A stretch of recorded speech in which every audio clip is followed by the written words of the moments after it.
ସ୍ମୃତି ଏକ ରୂପାଜହ୍ନ ପରି। ଆଜି ହେଉଛି 14 ଫେବୃଆରୀ। କାହା ପାଇଁ ଖୁସିର ଦିନ ତ କାହା ପାଇଁ ଦୁଃଖର ଦିନ। ଯେହେତୁ 14 ଫେବୃଆରୀ ଆମର ସଂସ୍କୃତି ନୁହଁ, କିନ୍ତୁ ଆଧୁନିକ ଜୀବନଶୈଳୀରେ କିଛି ଲୋକ ଏହାକୁ ଆମ ସଂସ୍କୃତି ବୋଲି ମାନି ନେଇଛନ୍ତି। ସମୟ ପରିବର୍ତ୍ତନ ହେଉଛି। ଭାରତର ସ୍ୱର୍ଗ ବୋଲାଉଥିବା କାଶ୍ମୀରର କିଛି ସ୍ମୃତି ରହିଯାଇଛି ମୋ ଫୋନ୍ ଗ୍ୟାଲେରୀରେ। ତ ଭାବିଲି ଡିଲିଟ୍ କରିବା ପୂର୍ବରୁ ଆପଣଙ୍କ ସହିତ ଟିକେ ସେୟାର କରିଦେଉଛି। ଏହି ସ୍ମୃତିଟି ବର୍ଷେ କିମ୍ବା 1.5 ବର୍ଷ ତଳର ସ୍ମୃତି ହେଲା ଡାଲ୍ ଲେକ୍ର। ସବୁବେଳେ ପିଲାଙ୍କ ସ୍କୁଲ ପାଠପଢ଼ା, ଆମ ବ୍ୟସ୍ତମୟ କର୍ମମୟ ଜୀବନରେ ମନ ଟିକିଏ ଖୋଜେ ଟିକିଏ ଛୁଟି ହେଲେ ଟିକିଏ ମନକୁ ଶାନ୍ତ କରିବା ପାଇଁ ଟିକିଏ ବାହାରକୁ ବୁଲି ଆସିବାକୁ। ଆମେମାନେ ସେମିତି ଟିକିଏ ଯାଇଥିଲୁ। ଭଗବାନଙ୍କ ଦୟାରୁ ଭଲରେ ଭଲରେ ବୁଲିକି ପଳେଇ ବି ଆସିଥିଲୁ। ଯାହା ହଉ ଠାକୁରଙ୍କ ଆଶୀର୍ବାଦ ଥିଲା।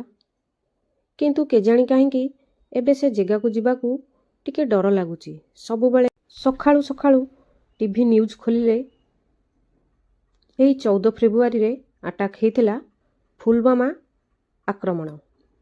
ଆମ ଦେଶର ଯବାନମାନେ କେତେ ପ୍ରାଣ ହରାଇଥିଲେ। ଆଉ ଗତ ବର୍ଷ ମାର୍ଚ୍ଚ କି ଏପ୍ରିଲ ମାସରେ ହୋଇଥିଲା ପେହେଲଗାମ ଆକ୍ରମଣ। କେତେ କିଏ ବୁଲିବାକୁ ଯାଇଥିଲେ, ମନ ଖୁସି କରିବାକୁ ଯାଇଥିଲେ। ଆଉ ନବବିବାହିତ ଯୋଡ଼ି ବି ଯାଇଥିଲେ, କିନ୍ତୁ ତାଙ୍କ ମଥାରୁ ସିନ୍ଦୁର ଲିଭି ଯାଇଥିଲା। ଆମେ ସେ ଯିବାନି କି?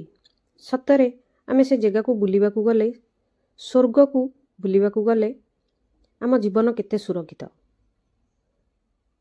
ଏଇ ଡର ଭିତରେ ଆମେ ବି ବୁଲି ଆସିଥିଲୁ।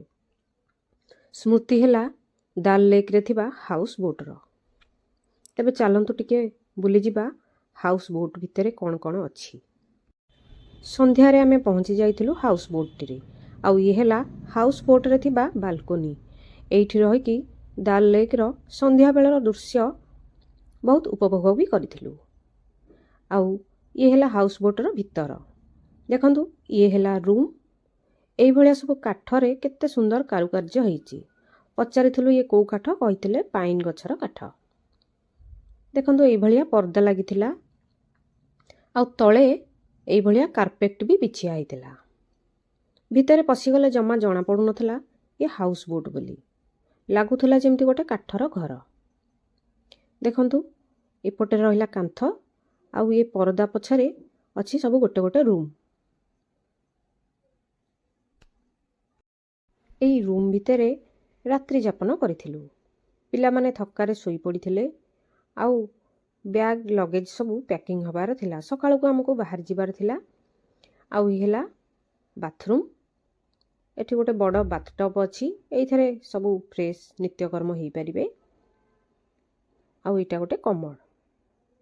ନିତ୍ୟକର୍ମ ପାଇଁ ବ୍ୟବହାର ହେଉଥିଲା ଗରମ ପାଣି। ଦେଖନ୍ତୁ ଇଏ ହେଲା ହାଉସ୍ ବୋଟ୍ରେ ଥିବା ଲିଭିଂ ରୁମ୍। ଏଠି ଟିପୟ ବି ଅଛି, ଟିଭି, ଥଣ୍ଡା ନ ଲାଗିବା ପାଇଁ କାର୍ପେଟ ବି ପଡ଼ିଥିଲା। ସବୁଆଡ଼େ କାଶ୍ମୀରର ଏଇଭଳିଆ କାରୁକାର୍ଯ୍ୟର ପରଦା ବି ଲାଗିଥିଲା। କେତେ ସୁନ୍ଦର ଦେଖାଯାଉଥିଲା। ରାତ୍ରିଟା ବହୁତ ହସ ଖୁସିରେ କଟିଥିଲା। ଦେଖନ୍ତୁ କେତେ ସୁନ୍ଦର ଏ ଦୃଶ୍ୟ। ଲାଗୁଥିଲା ଯେମିତି ଆମେ କେଉଁଠି ରାଜା ମହାରାଜା ଘର ଭିତରେ ଅଛୁ। ସକାଳ ହେଇଯାଇଥିଲା। ଆମେମାନେ ବାହାରି ପଡ଼ିଥିଲୁ ଏୟାରପୋର୍ଟ। କିନ୍ତୁ ଏବେ ବି ପ୍ରଶ୍ନ ମନରେ ଉଠୁଛି, କ'ଣ ସେ ଜାଗାକୁ ଆମେ ନିହାତି ଯିବା ଜରୁରୀ କି? ଭାରତରେ କେତେ ଦର୍ଶନୀୟ ସ୍ଥାନ ଅଛି, କିନ୍ତୁ ସ୍ୱର୍ଗକୁ ଯିବା କାହିଁକି? କାହିଁକି ଆମ ଜୀବନକୁ ବିପଦରେ ଡାକି ଆଣିବା? ଏବେ ବି ମନରେ ଗୋଟିଏ ପ୍ରଶ୍ନ, ସତରେ ସେ ଜାଗାକୁ ଗଲେ କ'ଣ ଆମେ ଆଉ ଜୀବନ ନେଇକି ସୁରକ୍ଷିତ ନେଇକି ଆମ ଘରକୁ ଫେରିପାରିବା ବା ଆମ ପରିବାର ଲୋକଙ୍କ ସହିତ ମିଶିପାରିବା? କ'ଣ ଆପଣମାନଙ୍କର ମତ ନିଶ୍ଚୟ ଜଣେଇବେ। ରହିଲି। ଜୟ ଜଗନ୍ନାଥ।